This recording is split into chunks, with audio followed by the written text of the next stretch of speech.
peut avoir plusieurs niveaux de lecture. Je pense qu'à l'ouverture de ces négociations climat, nous avons entendu nos leaders politiques africains dire que le changement climatique est une priorité et qu'il fallait faire quelque chose pour trouver des actions concrètes pour y répondre.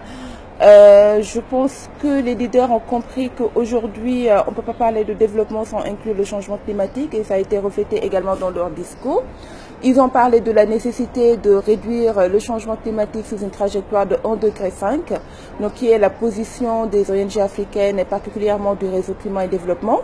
Ils ont parlé également de la nécessité de bénéficier de financement pour appuyer les communautés qui sont déjà très affectées par le changement climatique. Ils ont parlé du transfert de technologies et également l'initiative africaine sur les questions d'énergie renouvelable a été lancée ici à Paris et qui a pour objectif d'arriver en 2030 à pouvoir doubler la part d'Africains ayant accès à l'énergie. Donc le discours politique, il est là.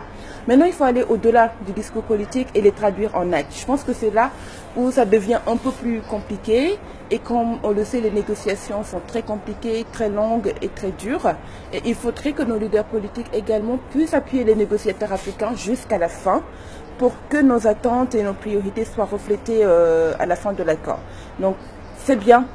On peut le dire pour le moment, mais il faudrait qu'ils le traduisent en actes également, qu'ils soutiennent les négociateurs africains parce que les négociations sont rudes et sont loin d'être terminées. Dans la Convention climat, il y a un principe qu'on appelle responsabilité commune mais différenciée. Tous les États sont responsables au changement climatique, mais à des degrés différenciés.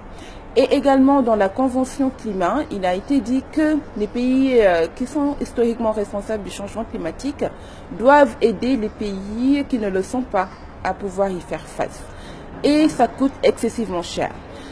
Dans son dernier rapport intitulé Africa Adaptation Gap 2, l'ONU nous dit que les pays ont besoin d'ici 2020, les pays africains, entre 7 et 15 milliards de dollars par an pour faire face au changement climatique.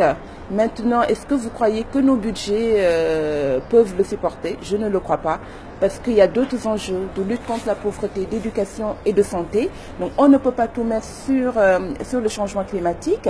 Et comme je le dis souvent, quand on fait face à des risques et catastrophes, les États africains n'attendent pas l'aide internationale, ils prennent l'argent du budget pour le faire. Maintenant, pour trouver des solutions durables, il faut de gros investissements.